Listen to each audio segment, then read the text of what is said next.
Welcome to the latest edition of the Hillary Times. Our today's guest is a widely acclaimed as the junior Amitabh Bachchan, who has graced the silver screen with his exceptional talent as a child artist in over 300 films across 9 languages. While film heroes often only deliver dialogues, he has truly lived up to the bravado. His unforgettable presence, known as Master Ravi, has left an indelible mark on the hearts of audiences. Let's dive into a conversation with this remarkable personality, Ravi Walecha ji. Sir नमस्ते, कैसे हैं आप?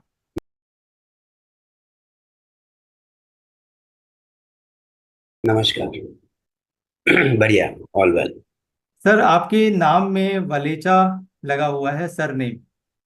And hmm. We know कि जो वलेचा होते हैं मतलब well educated होते हैं, वेल टू डू पीपल होते हैं, they manage to become an influential community in India and world. तो क्या यही कारण है कि you achieved your success by birth, और आप या आपको इसके लिए वाकई काफी मेहनत करनी पड़ी? You became a superstar child actor. नहीं, देखिए, जद्दोजहद तो सबको करनी पड़ती है। ऐसा ये नहीं था कि we were born with a golden spoon. So जद्दोजहद हर किसी इंसान को करनी पड़ती है। कुछ एक होते हैं जो काफी नसीबवान होते हैं, अ, जो जिनको कुछ करना नहीं पड़ता। बट अनफॉर्चुनेटली फॉर्चुनेटली हम जहाँ भी पहुंचे हैं, मेहनत करके पहुंचे हैं, और जो भी अचीव किया है वो अपने बलबूते पर अचीव किया है। ऑफ कोर्स इसमें मेरे पेरेंट्स का बहुत बड़ा हाथ है। मैं ये नहीं कहूँगा मैंने कुछ किया है, बट मेरे जो पेरेंट्स हैं, वो मेरे फादर हैं या मदर हैं, इनका सारा जो श्रेय है वो उनको जाता है। सर एक आपके बारे में एक किस्सा हमने सुना है, उसी हम्म। से रिलेटेड हमारा अगला प्रश्न है कि चाहे तब की बात हो या अब की बात हो, चाहे महंगाई की बात हो चाहे प्योरिटी की बात हो, लोगों को गाय और भैंस की दूध जो है, गाय का और भैंस का दूध मिलना मुश्किल है, और आपने शेरनी का दूध पिया है। तो ये क्या किस्सा है सर, इसमें कितनी सच्चाई है? नहीं नहीं, ये बिल्कुल सच्चाई है। हम्म। हम शो है, आपने सुना होगा, के परवेज जो डायरेक्टर थे। जी। उनका बाद में उन्होंने के परवेज नाम चेंज करके कल्पतरु अपना नाम रखा था। हम्म।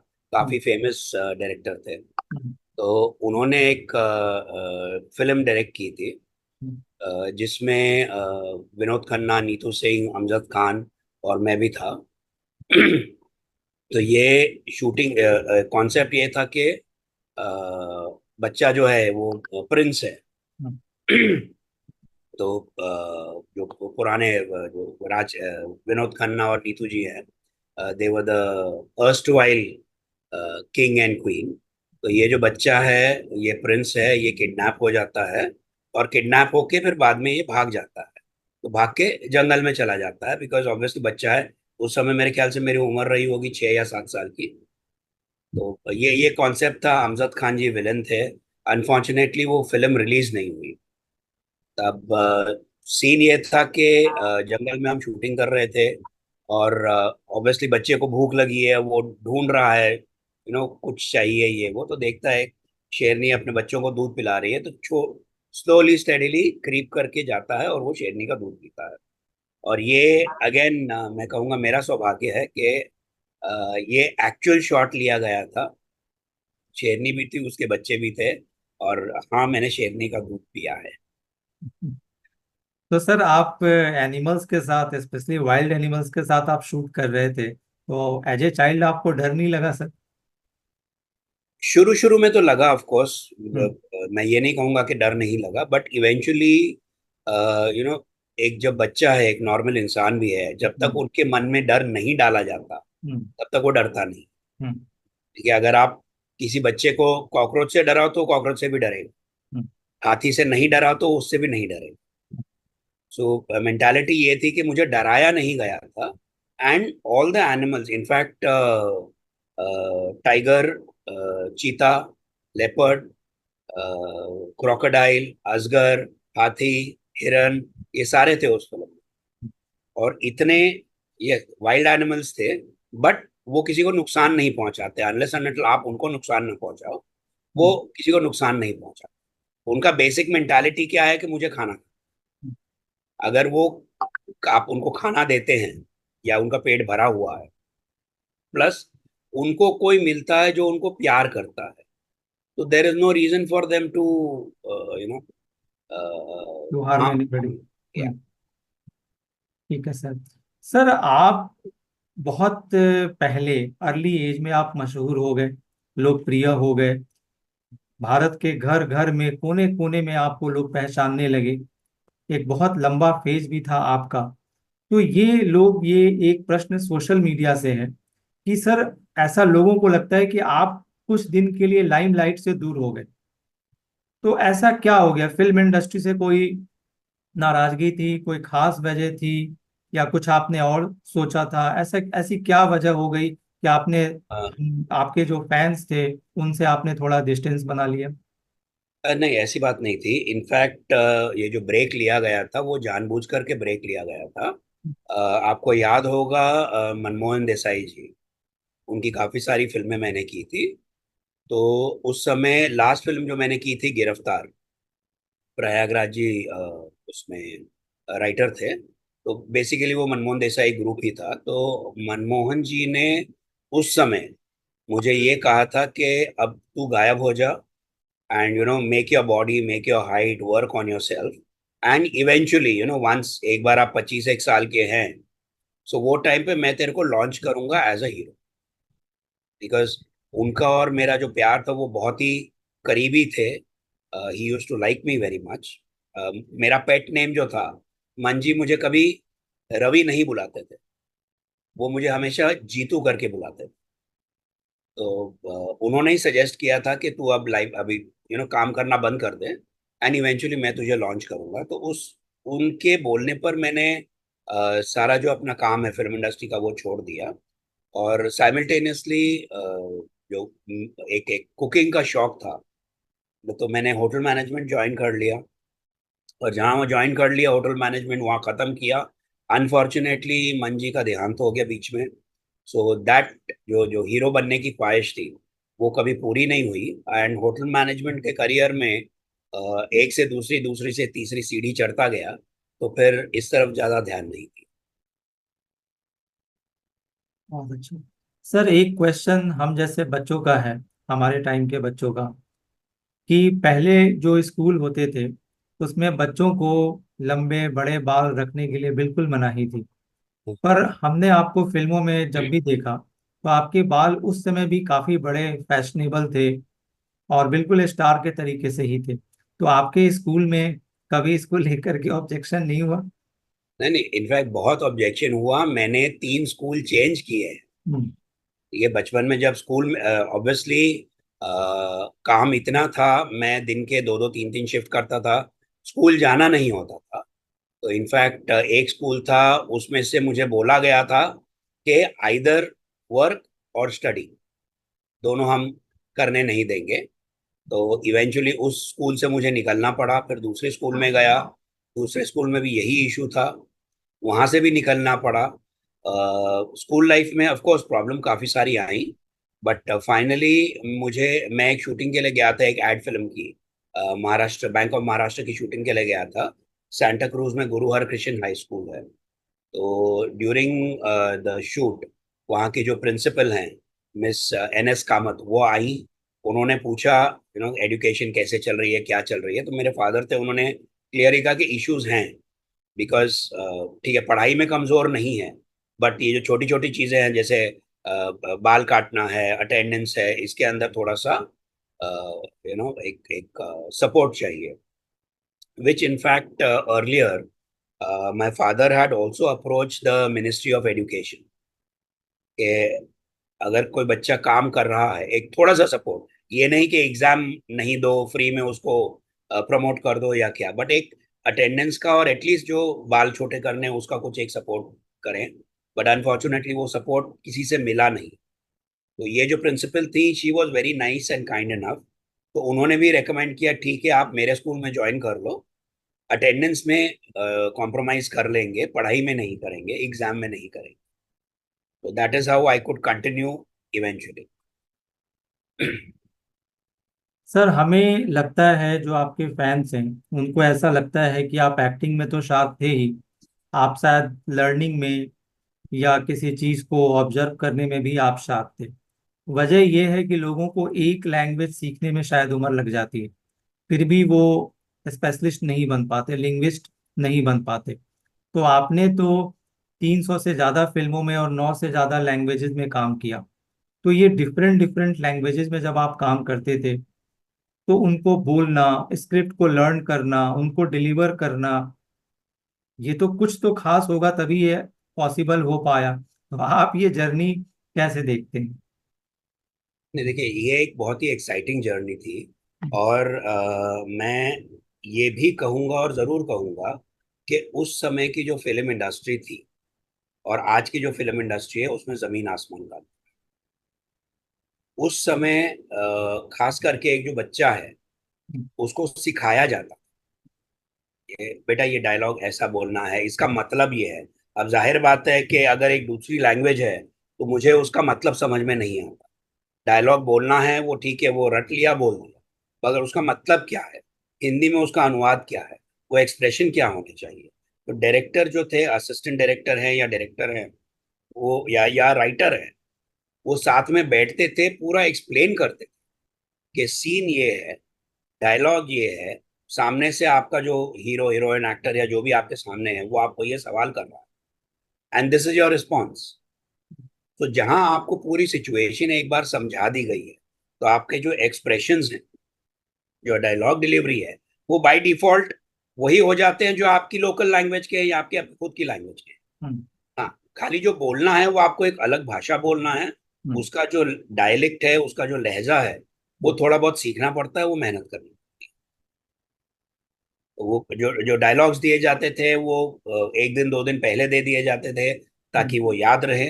और इवन जो एंटायर सीन एक्सप्लेनेशन है, हम्म। वो पहले एक बार कर दिया जाता था, सेट पे दोबारा कर दिया जाता था. तो एक ये जो सपोर्ट था, वो पहले की इंडस्ट्री में बहुत ज्यादा सपोर्ट था, हर एक आर्टिस्ट के लिए, हर एक हम्म। एक्टर के सर आपको, आपके साथ एक टैग जुड़ गया जूनियर अमिताभ बच्चन का, ये अच्छा था या किसी हद तक to some extent it was not good for your career?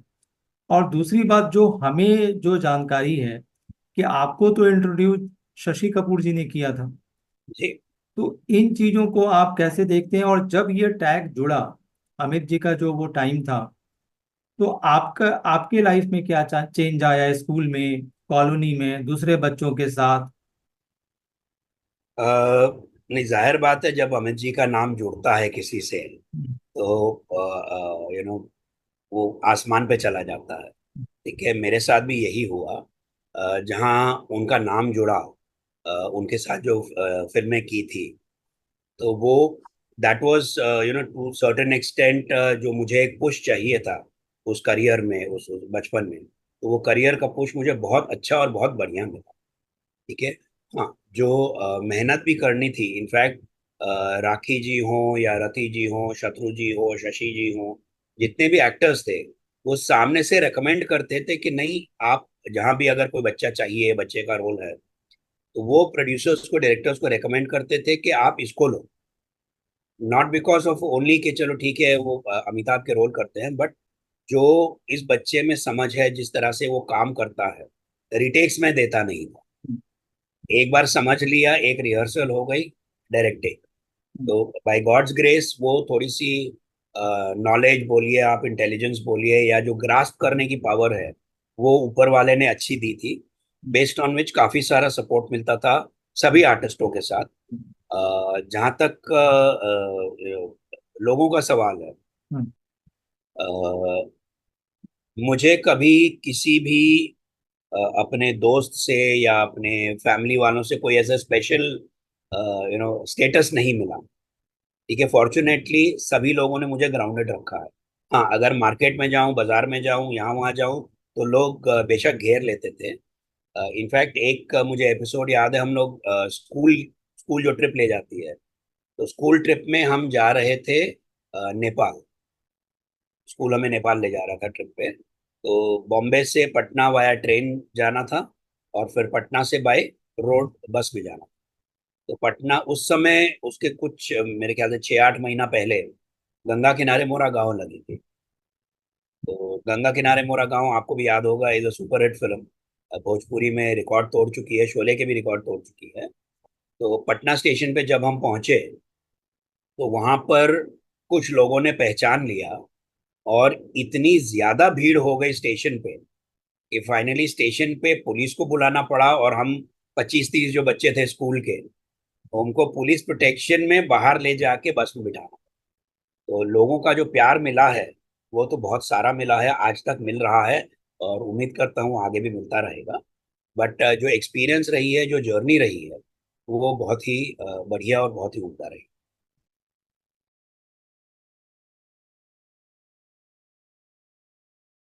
Sir, आपका हमने मैसेज चलाया था सोशल मीडिया पर, और जो आपका मैसेज था उसमें हमने आपकी मूवी गंगा किनारे मोरा गांव का क्लिपिंग भी, उसमें क्लिप ऐड किया था। उसमें हम्म। आप गाना गा रहे थे, हाँ। और उस वो गाना जो था कि मतलब लोग कहने को तो सब कोई अपने हैं मगर कोई नहीं। हम्म। और एक मनोज कुमार जी का मूवी था उपकार, उसमें भी ऐसा मिलता जुलता गाना था, कस्मे वादे प्यार वफा सब। हाँ। तो एक तो लोगों ने इसको नोटिस किया, और वाकई आपका कहना बिल्कुल सही है, ये वाकई मूवी सबको याद है। एक चीज और लोगों ने नोटिस किया, सर आप इतनी अच्छी और शुद्ध हिंदी कैसे बोलते हैं? आपका तो बैकग्राउंड मुंबई है। सौजन्य, निवेदन, ऐसे ऐसे आपने शब्दों का आपने उल्लेख किया, तो how is this possible sir?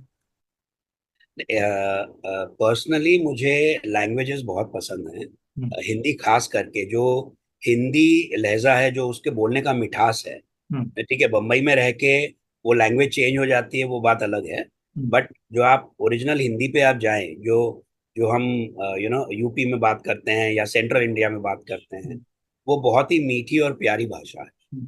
तो वो भाषा जो है, वो हिंदी भाषा जो है, वो एकदम मेरे दिल के करीब है। हम्म। जहाँ तक होता है, हम्म। वहां तक हिंदी का प्रयोग करता हूँ, जितना ज्यादा हो सकता है उतना करता हूँ।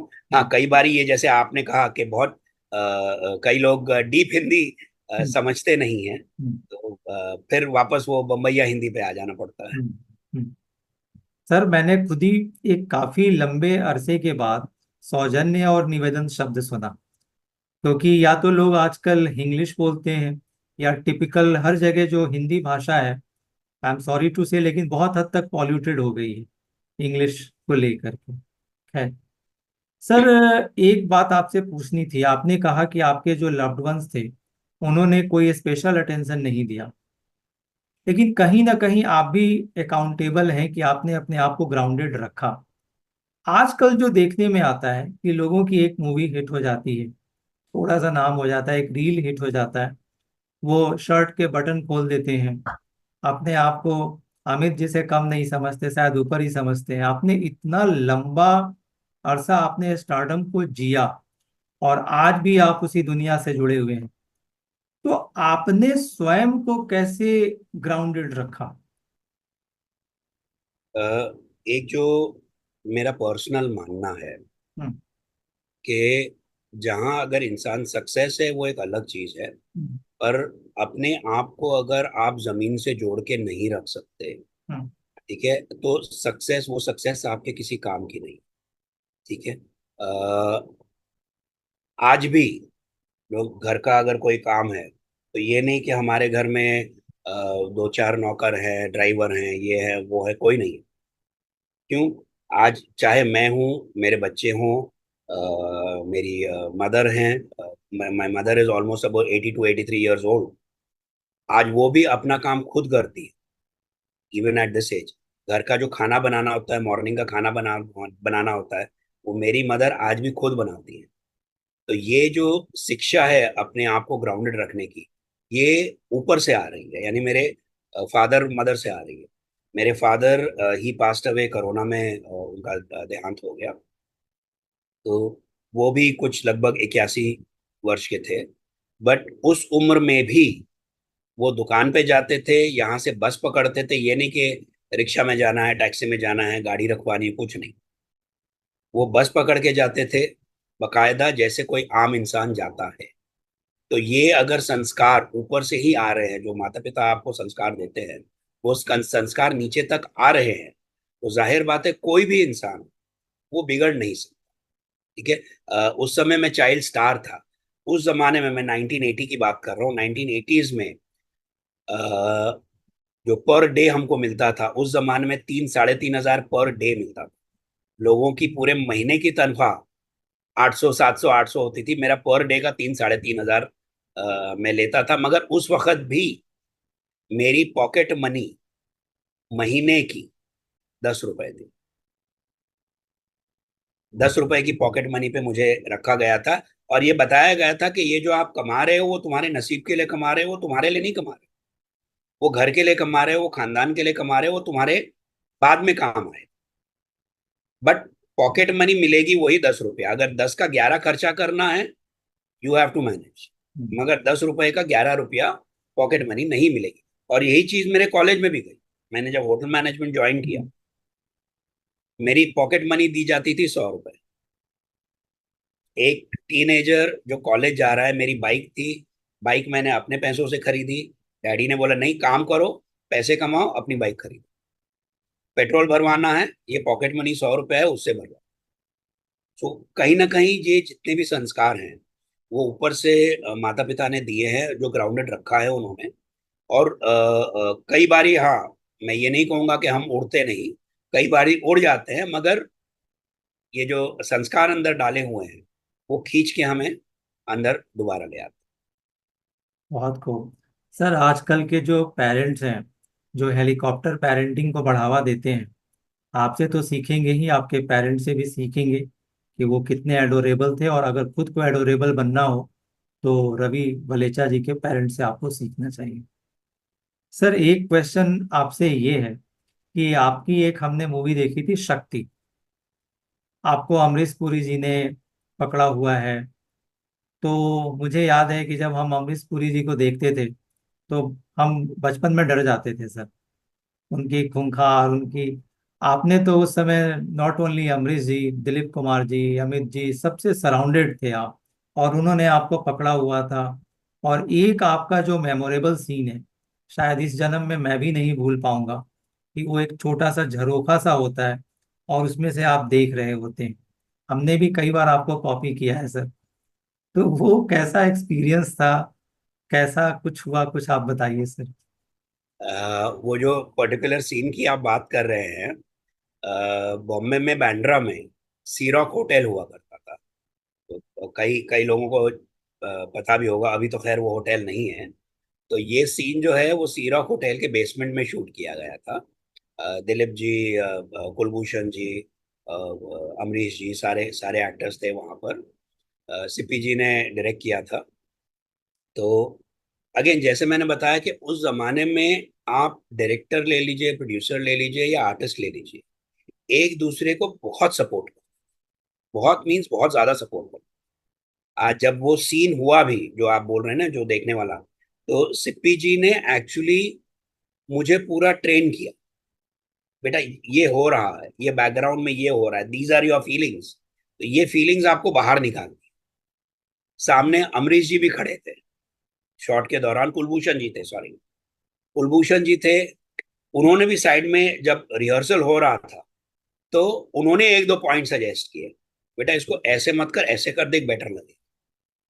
तो ये जो सपोर्ट सिस्टम था, बहुत ही एक क्या कहते हैं, क्लोज निट फैमिली होती थी, कोई भी फिल्म बन रही हो, और हर एक एक्टर, हर एक डायरेक्टर सपोर्ट बहुत करता था, ट्रेन बहुत करता था, ताकि जो डिलीवरी है, जो फाइनल डिलीवरी है, वो एकदम परफेक्ट हो, उसमें कोई खोट ना हो।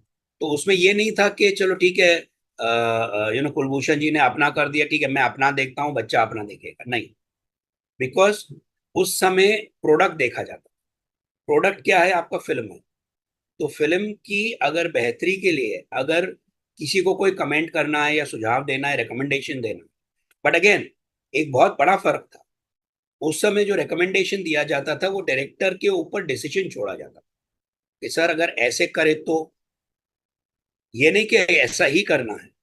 कभी भी कोई एक्टर डायरेक्टर के काम में दखलंदाजी नहीं देता था, एक दूसरे को सपोर्ट करते थे कि उसको ऐसे मत कर, ऐसे कर, देख बेटर लगेगा।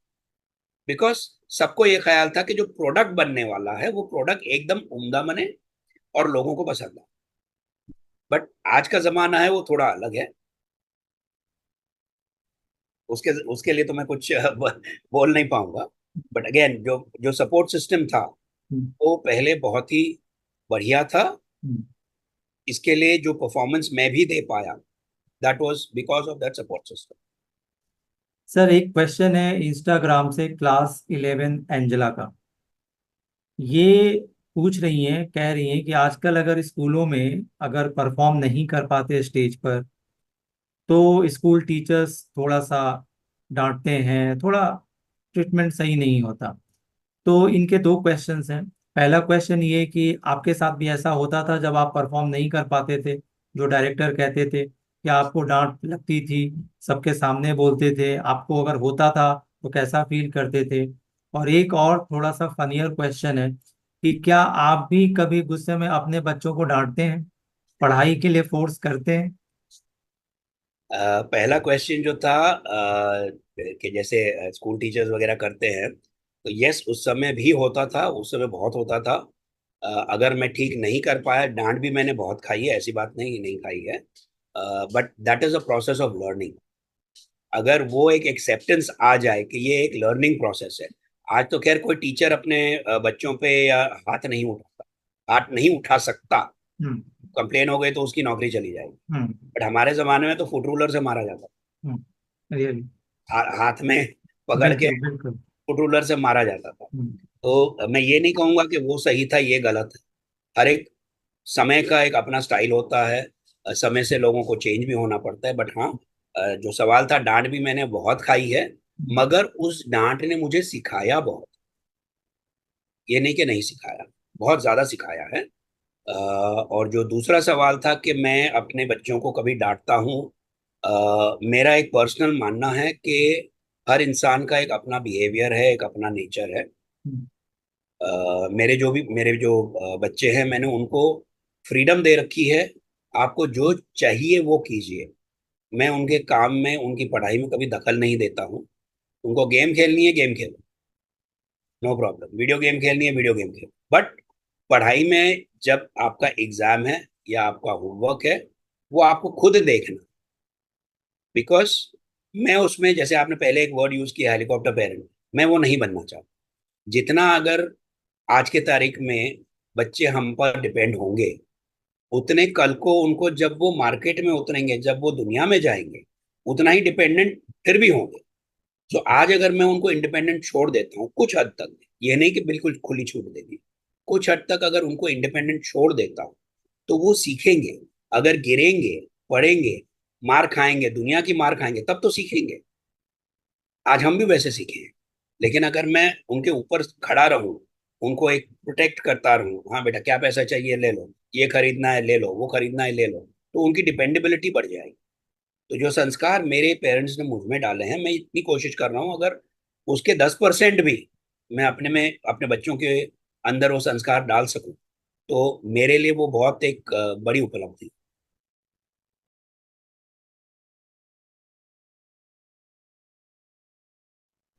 ये क्वेश्चन है सर एक्स के थ्रू हमें मिला है, और मेरा भी यही क्वेश्चन है। क्वेश्चन ये है जो आपके फैन का, कि सर अभी आप क्या कर रहे हैं और हम आपको आने वाले टाइम में किस टीवी सीरियल में, किस ओटीटी प्रोग्राम में, किस मूवी में हम आपको देखेंगे और कब देखेंगे? अभी एज ऑफ नाउ तो मैं कंसल्टेंसी कर रहा हूँ। हम्म। अगर आप मेरा करियर देखें तो मैंने जैसे बताया था, मैंने होटल मैनेजमेंट किया, उसके बाद ताज में और कई और जगह जॉब्स भी किए हैं। डिटेल्स तो सारे अवेलेबल है इंटरनेट पे। तो अभी मैं जो है वो कंसल्टेंसी करता हूँ, कॉरपोरेट में, एडमिनिस्ट्रेशन में, ह्यूमन रिसोर्सेज में, एम्प्लॉय इंगेजमेंट में। हम्म। उनको कंसल्ट करता हूँ how to take it forward. हम्म। उनके जो एसओपीज बनाने हैं या इवेंट्स करने हैं, उनके नाम पे कंसल्ट करता हूँ। कई सारे बच्चे हैं जो जिनको मैं क्या कहते हैं, गाइड करता हूँ, हम्म। उनके लिए गाइड हूँ। उनके करियर के लिए, करियर ऑब्जेक्टिव्स के लिए मैं सेपरेटली एक इंस्टीट्यूट भी खोलने वाला हूँ, हम्म, जिसको आप एक्टिंग इंस्टीट्यूट कह लीजिए।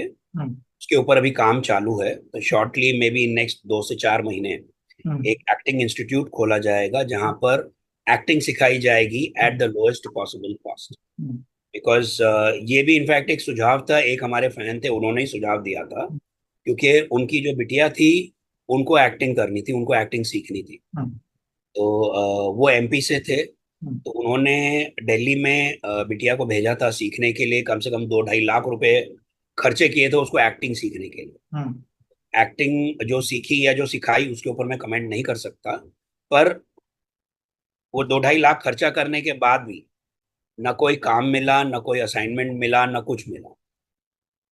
तो ऐसे कई लोग थे वहां पर, यानी जिसमें वो बिटिया गई थी वो कम से कम 25-30 लोग थे उस बैच में। अब आप ये समझिए कि 2-2.5 लाख रुपया अगर किसी ने खर्चा किया है और 20-25 है, तो जो सिखा रहा है उसने 50-1 लाख कमा लिए 1 महीने में, 2 महीने में। और जो सीख रहा है उसके तो पैसे भी गए, उसको टैलेंट मिला या न मिला वो बात की बात है, उसको इनकम कुछ हुई या नहीं हुई वो भी अलग बात। तो इनफैक्ट उन्हीं ने सजेस्ट किया था कि सर अगर आप ऐसा कुछ करें तो ऐसे ठीक है, ये बहुत अच्छी बात है। तो we are trying to do something जहाँ पे शॉर्ट टर्म कोर्स भी हो, लॉन्ग टर्म कोर्स भी हो। और मैं खुद सिंटा का मेंबर हूँ, सिने एंड टीवी आर्टिस्ट एसोसिएशन का। तो एक बार हमारा एक इंटरनल जो भी है प्रोस्पेक्ट और कोर्स वगैरह बन जाता है, हम उनके साथ भी टाई अप करेंगे, सिंटा की भी हेल्प लेंगे, ताकि लोगों को जेन्यून एक्टिंग का एक्सपीरियंस मिले, ट्रेनिंग मिले। और जो हमारे रिटायर्ड दोस्त हैं, जो फिल्म इंडस्ट्री के हैं, कैरेक्टर आर्टिस्ट हैं, आज उनमें भी टैलेंट भरा हुआ है, तो उनसे भी हेल्प लेंगे ताकि वो आके सामने आप लोगों को सिखाएं, जो बच्चे हैं उनको सिखाएं। और जो कॉस्ट होगा वो एब्सोल्युटली अर्थ डाउन कॉस्ट होगा, ताकि the intention is to educate, not to earn money. तो ये एक प्रोग्राम पे मैं आगे काम कर रहा हूँ। हम्म, मेरे बड़े भाई हैं, वो एक सिंधी फिल्म जो है, hmm, we are trying to make a Sindhi film also, उसकी स्टोरी रेडी हो चुकी है। हम्म, थोड़ा सा फाइनेंसिस वगैरह हम देख रहे हैं कैसे करना है। तो ये जो हमारे इष्ट देव हैं सिंधी के, झूलेलाल, हम्म, तो ये उनके ऊपर हम एक फिल्म बना रहे हैं, जिसमें झूलेलाल क्या है, आज आज आपके भी सिंधी दोस्त होंगे, राइट? आपको झूलेलाल ने, आपने उनका नाम सुना होगा, बट वो क्या है, कैसे हैं, कब आए थे, उन्होंने क्या किया था, उसका कोई आपको पता नहीं। ऑथेंटिक जानकारी नहीं। ऑथेंटिक जानकारी, तो उस जो ऑथेंटिक जानकारी है उसके ऊपर हम एक माइथोलॉजिकल फिल्म बना रहे हैं। प्लस ये सिर्फ हिंदी में नहीं बनेगी, तो झूलेलाल जी पे सिंधी में काफी फिल्में बनी हुई हैं, बट हिंदी में नहीं बनी हुई, हिंदी में बनी भी है तो वो बहुत ही स्मॉल स्केल पे बनी हुई है। तो हम सिंधी में उसको एक बड़े स्केल पर वो बनाने की कोशिश कर रहे हैं। प्लस ये जैसे मैंने कहा सिर्फ हिंदी में नहीं होगी, ये हम जितनी भी रीजनल लैंग्वेजेस हैं, गुजराती, पंजाबी, तमिल, तेलुगु, उर्दू, बंगाली, ओडिया, कश्मीरी, सभी भाषाओं में उसको डब करेंगे। प्लस इंटरनेशनल भाषाओं में भी डब करेंगे, ताकि हमारे जो दोस्त हांगकांग में बैठे हैं, या स्वीडन में बैठे हैं, या स्विट्जरलैंड में बैठे हैं, या अमेरिका में बैठे हैं, या साउथ अफ्रीका में बैठे हैं, या ऑस्ट्रेलिया में बैठे हैं, तो वो भी अपने दोस्तों को जो लोकल लैंग्वेज या इंग्लिश है या उर्दू है या मैंडरिन है, उस भाषा में समझाएं और दिखाएं कि हमारे जो इष्ट देव थे वो क्या थे, क्या हैं। तो बेसिकली अगेन ये एक नो प्रॉफिट वेंचर है, जहाँ पे इंटेंशन ये है कि इस फिल्म को पूरी दुनिया में हम्म, कम से कम हम्म, 50 भाषाओं में, इंडियन 25 रीजनल लैंग्वेजेस हम्म, प्लस अनदर 25 रीजनल लैंग्वेजेस में रिलीज किया जाए, हम्म, ताकि जो हमारे इष्ट देव हैं झूलेलाल जी, उनका बखान हो और उनके बारे में लोग जान पाए। बहुत खूब। हमारी शुभकामनाएं आपके साथ हैं सर। Thank you. सर, जैसा कि आपने कहा और आपने अपने एक फ्रेंड की बिटिया का एग्जाम्पल भी दिया कि एक्टिंग, और ये सच भी है कि आजकल लोगों को एक्टिंग की जो सीखने की जो शॉप्स खुली हुई हैं उनमें अच्छी क्वालिटी नहीं मिलती। बहुत सारे लोगों को जिनके जो अफोर्ड कर सकते हैं वो बाहर जाते हैं। तो मैं तो ये कहूँगा कि आप जैसे लोग आएंगे तो एक तो टॉर्च बियरर का काम करेंगे, और दूसरी बात मैं तो ये कहूँगा कि आप हमारे प्रधानमंत्री मोदी जी के सपनों को भी साकार कर रहे हैं। Make in India. इंडिया में ही आप जैसे लोगों के सौजन्य से अगर ये खुला तो साधारण लोगों के लिए तो एक वरदान साबित होगा।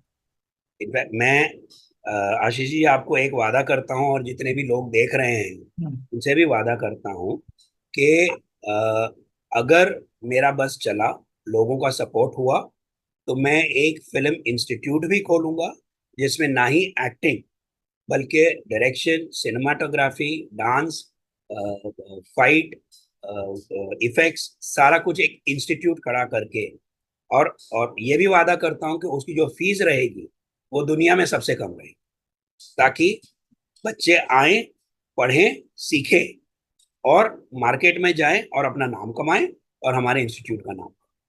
हाँ, थोड़ी सी लोगों से ये दरख्वास्त करूंगा कि इस पहल को सपोर्ट करें। अभी तो ये खैर डॉक्यूमेंट स्टेज पर है, हम्म। तो जहाँ थोड़ी सी जगह मिल जाएगी, सपोर्ट मिल जाएगा, फाइनेंसेस हो जाएंगे, ये होपफुली अगले 6 महीने से 1 साल के अंदर मैं लॉन्च जरूर करवा सकूँ। Amen to that। सर ये हमारा सेकंड लास्ट क्वेश्चन है कि, और ये आपसे बढ़िया कोई नहीं होगा जो इस क्वेश्चन का सही जवाब दे सके। अक्सर हम देखते हैं कि जो चाइल्ड आर्टिस्ट हैं, हम उनको टीवी पर देखते हैं बोलते हुए कि मैं सिंगर इसलिए बनना चाहता हूँ कि मेरे पापा या मम्मी नहीं बन पाए। कहीं ना कहीं एक एक्सटर्नल प्रेशर होता है उनके ऊपर। कई बार हमें ये भी देखने को मिला कि वो जब जजेस के सामने जाते हैं, स्क्रीन पर जाते हैं, तो वो कुछ और होता है। और as we know that every point has two aspects. और पीछे हम देखते हैं तो कुछ कहानी और होती है। आप भी चाइल्ड आर्टिस्ट रह चुके हैं, आप सुपरस्टार चाइल्ड आर्टिस्ट रह चुके हैं। तो आप इन चीजों को कैसे देखते हैं? एक तरफ तो हम चाइल्ड लेबर की बात करते हैं, एम्पावरमेंट की बात करते हैं, क्या ये चाइल्ड लेबर की कैटेगरी में नहीं है? अक्सर हमें न्यूज़पेपर से पता चलता है कि फिल्मों के सेट पर, स्पेशली टीवी शूट्स के समय, बच्चों का, कई बार कई एक्टर्स ने कहा कि बच्चे सो रहे होते हैं और हम्म, वहीं से एग्जाम देने जाते हैं। तो सर हम्म। ये टॉर्चर नहीं है? तो आप में आपके आप जब चाइल्ड आर्टिस्ट थे, आप जब चाइल्ड स्टार्स थे, तब और अब में क्या अंतर है? और आप इसके सॉल्यूशन को कैसे देखते हैं, क्या करना चाहिए? बहुत ही अच्छा सवाल किया, और ये सवाल आज के तारीख में बहुत ही इम्पोर्टेंट है, इसका जवाब भी बहुत ही इम्पोर्टेंट है। डिफरेंस, पहले मैं डिफरेंस की बात करूंगा। डिफरेंस पहले ये था कि अभी जो हैं वो पेरेंट्स है, कुछ पेरेंट्स हैं, मैं सभी की बात नहीं करूंगा, कुछ पेरेंट्स हैं जो अपनी महत्वाकांक्षा जो है वो बच्चों के ऊपर थोपते हैं। मैं ये शब्द यूज कर रहा हूँ कि वो अपनी महत्वाकांक्षा बच्चों पे थोपते हैं। बच्चों को ये सिखाया जाता है कि ये आपको अच्छा लगता है, ये आप अच्छा करते हो। ये बच्चे की ख्वाहिश नहीं है, ये इनकी जो महत्वाकांक्षा है जो खुद पूरी नहीं कर पाए वो ऊपर थोप। तो ये डिफरेंस है कल में और आज। कल में ये थोपा नहीं जाता। कल में मैं अपनी भी बात करता हूँ, ये मुझ पर थोपा नहीं गए। मैंने एक बार शूटिंग की, 2 बार शूटिंग की, मुझे मजा आने लगा, मैं और भी जाने लगा। मैंने कभी ये नहीं कहा कि मुझे शूटिंग पे नहीं जाना। हाँ, मैं किताबें ले जाता था। मैंने इनफैक्ट जो मेरा एसएससी का एग्जाम है, मैंने रात को चिल्ड्रन फिल्म सोसाइटी की डबिंग की है, रात को 2 बजे तक।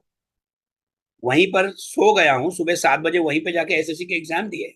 मगर वो मैंने अपने दिल से किया, किसी ने फोर्स नहीं किया मुझे। राइट। अभी जो हो रहा है, जैसे मैंने बोला कि जो महत्वाकांक्षा है वो थोपी जा रही है, तो ये जो पेरेंट्स हैं उनको ये सोचना चाहिए कि बच्चे को ये करना है या नहीं करना। जैसे आपने कहा, डैडी को पसंद है इसके लिए मैंने किया, मम्मी को गाना पसंद है इसके लिए मैंने गाना गाना किया, विच इज एब्सोल्युटली रॉन्ग। अगर बच्चे का टैलेंट डेवलप करना एक अलग बात है, एक इंटरनल टैलेंट है अलग बात है। जो खुशी से करता है या खुशी से करना चाहता है, उसको आप सपोर्ट कीजिए, that is not child labour. वो 12 घंटा काम करना चाहता है, फिल्म में जाना चाहता है, गाना गाना चाहता है, म्यूजिक करना चाहता है, सपोर्ट हिम और हर, बिकॉज वो उसकी चॉइस। वो चाइल्ड लेबर कैटेगरी में नहीं आएगा, बिकॉज वो उसका शौक है। वो अपने शौक से कमा रहा है, वो बात अलग। बट जहां थोपा जाता है, हाँ, जहां कमाई भी आ रही है, तो वो पेरेंट्स का फर्ज बनता है कि उसकी जो कमाई हुई इनकम है वो साइड में रखे और अपने लिए यूज ना करें। ठीक है, उनको भी घर चलाना है तो ठीक है, 10, 20, 30% जो है उन्होंने यूज किया बिकॉज उनको भी जिंदगी जीनी है, बच्चे को ट्रेन करना है। बाकी 50, 60% है वो सीधा इन्वेस्ट कर दिया ताकि इस बच्चे को कल को काम आ सके। हो सकता है आज वो गाना अच्छा गा रहा है, डांस अच्छा कर रहा है, एक्टिंग अच्छी कर रहा है, मगर बड़े होके जब वो 18, 20 साल का होगा, उसको अपना दिमाग आएगा and he will put his foot down. मेरे को नहीं करना डांस, मुझे कॉर्पोरेट में जॉब करना है, मेरे दोस्त जा रहे हैं वो लाखों रुपया सैलरी कमा रहे हैं, मुझे सुबह 9 से 5 काम करना है, शाम को घर आना है बीवी बच्चों के साथ, मुझे नहीं करना है एक्टिंग। तो उसने जो बचपन में पैसे कमाए हुए हैं, एटलीस्ट उसके वो जवानी में बुढ़ापे में वो काम आएंगे, वो उसकी मेहनत के पैसे। आज ये होता है कि माँ बाप बड़ी गाड़ी ले ली, बड़ा घर ले लिया बच्चों के पैसों से, बट उसका फ्यूचर क्या, बच्चे का फ्यूचर क्या, बच्चे को क्या चाहिए। जैसे आपने राइटली कहा, मैंने भी एक इवेंट में, इनफैक्ट मैं कई स्कूल कॉलेजेस में भी जाता हूँ गेस्ट लेक्चर देने। इनफैक्ट एक बहुत ही बड़ा कॉलेज था, उसके फर्स्ट ईयर के स्टूडेंट्स थे, उनके लिए मुझे बुलाया गया था। तो it was an engineering college. Engineering college में गया, द फर्स्ट जब इंट्रोडक्शन हुआ, इंट्रोडक्शन के बाद में मैंने बच्चों से पूछा एक कि तुमने इंजीनियरिंग क्यों किया, why have you joined this college. किसी ने कुछ कहा, किसी ने कुछ कहा। 50 to 60% बच्चों ने ये कहा कि मेरे पेरेंट्स ने मुझे बोला कि इंजीनियरिंग कर। मेरे डैड जो है उनका ये इंजीनियरिंग का काम है, मेरा फलाना जो है काका उनका ये इंजीनियरिंग का काम है, मेरा फैमिली जो है वो इंजीनियरिंग बिजनेस में है, इसके लिए मुझे इंजीनियरिंग कर। तो मैं एक सवाल उन पेरेंट्स से करूंगा कि अगर बच्चों को आपने कहा कि इंजीनियरिंग कर लो और उसने कर लिया, वो आपको ना नहीं बोलेगा बिकॉज वो बच्चा आपकी रिस्पेक्ट करता है या डरता है या जो भी है। बट आगे चल के जब वो अपनी पढ़ाई खत्म करेगा, जब वो 20, 25 साल का होगा, जब दुनिया में जाएगा, will he be successful, because उसने इंजीनियरिंग करनी ही नहीं थी, he wanted to become something else. जिस बच्चे की मैं बात कर रहा हूँ जो इवेंट में मैंने कहा था इंजीनियरिंग कॉलेज में गए, उस बच्चे को फुटबॉल में बहुत लगा कि नहीं मुझे फुटबॉल प्लेयर बनना। अब वो फुटबॉल कहाँ है और इंजीनियरिंग कहाँ है।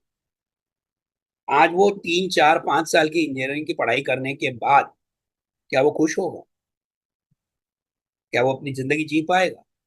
उसकी जिंदगी तो उसने अपने पेरेंट्स के हिसाब से जी है। तो ये सवाल जो है मैं पेरेंट्स के ऊपर छोड़ता हूँ, इसका जवाब उनके ऊपर छोड़ता हूँ। जो बच्चों को अच्छा लगता है उनको करने दीजिए। 100% नहीं, बिकॉज वो अब छोटे हैं, उनको ये नहीं पता कि दुनिया क्या है, मार्केट क्या है। तो उनको अगर फुटबॉल खेलना है, आज इंडिया में गवर्नमेंट ने स्पोर्ट्स को इतनी अहमियत दी है जो हमारे टाइम पे नहीं थी। तो आप स्पोर्ट्स में भी कर, बच्चे को स्पोर्ट्स में अच्छा है, स्पोर्ट्स में करियर बनाइए। Sports does not mean only cricket. Unfortunately again यही है हमारे इंडिया में, भारतवर्ष में यही है। क्रिकेट बच्चे को खेलना है, यस, कितना खर्चा करना है बोलो, parents will be ready to spend. लेकिन जहां उसको फुटबॉल करना है या म्यूजिक करना है या एथलेटिक्स करना है या जैवलिन करना है या आर्चरी करना है या राइफल करना है, नहीं नहीं नहीं, पागल है क्या, टाइम क्यों वेस्ट करना।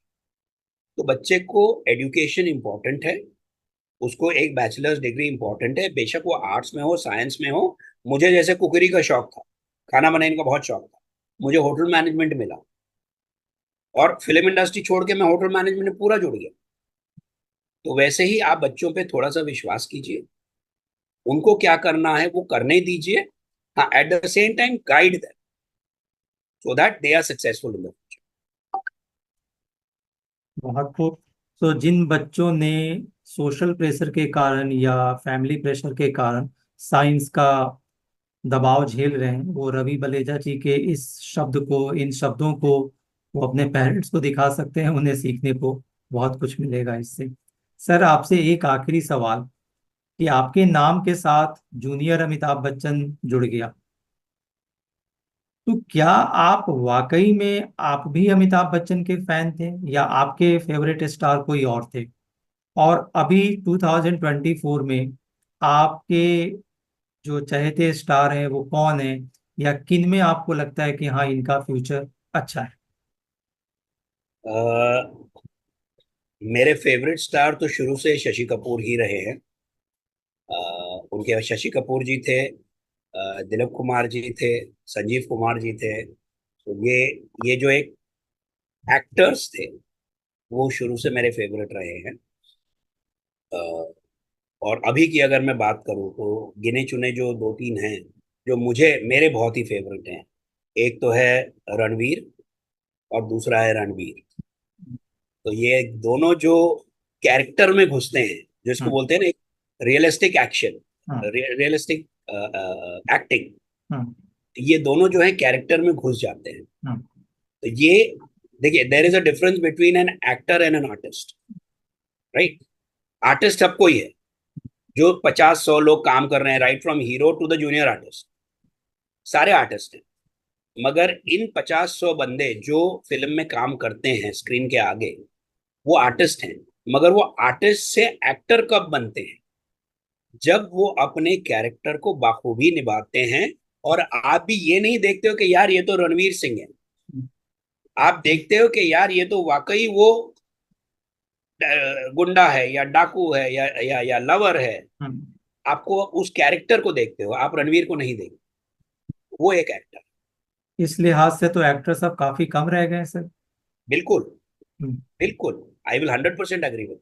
हम्म, आर्टिस्ट हमारी इंडस्ट्री में बहुत सारे हैं, हम्म, लाखों आर्टिस्ट हैं। हम्म, मगर मेरे हिसाब से मुश्किल से 10 एक्टर्स। हम्म, आप दीपिका को देखिए, वो अपने कैरेक्टर में घुस जाती है। वो स्क्रीन पे दीपिका नहीं होती, हम्म, ठीक है। रानी मुखर्जी को लीजिए, वो स्क्रीन पर रानी मुखर्जी नहीं है। हम्म, when she did black, hmm, she was that character जो ब्लाइंड थी। हम्म, आपको उस कैरेक्टर पे एक अफसोस होता था, हम्म, अरे नहीं यार बेचारी, क्या कैरेक्टर, हम्म, क्या हो गया उसको। हम्म। सो एक्टर वो है जो उस कैरेक्टर में घुस जाए और वो अपने आप को भूल जाए। वो ये मेरा पर्सनल मानना है। लोगों का अलग नजरिया भी हो सकता है, विच आई रिस्पेक्ट, बट ये मेरा अपना नजरिया। तो रणवीर, रणबीर, दीपिका, ये कुछ है जो मेरे एब्सोल्यूट फेवरेट्स हैं। Close to heart. Yes. Sir वाकई बहुत अच्छा लगा, और मैं इसे कहूँगा ये महज एक इंटरव्यू नहीं था, एक कन्वर्सेशन नहीं था। मुझे भी और बहुत से लोगों को इस इंटरव्यू से सीखने का मौका मिलेगा। मुझे भी बहुत कुछ जानने, सीखने और समझने का मुझे लगा है कि मैंने ऐसा कुछ महसूस किया है, जो मैं अपने मन की बात आपको बता रहा हूँ। आपने सर हमें अपना, you have given your precious time, इसके लिए बहुत बहुत धन्यवाद sir. Thank you so thank much. You so much. और मैं आपके जरिए से एक और चीज कहना चाहूंगा, जो भी हमारे दर्शक देख रहे हैं, कि अगर किसी को मुझसे कनेक्ट भी करना है तो they can always connect with me. हाँ, मैं सभी सवालों का जवाब शायद न दे पाऊँ, बट जितना हो सकता है, जहाँ गाइडेंस और काउंसलिंग की बात है, वो जितना पॉसिबल होता है मैं अपनी तरफ से जरूर करूँ।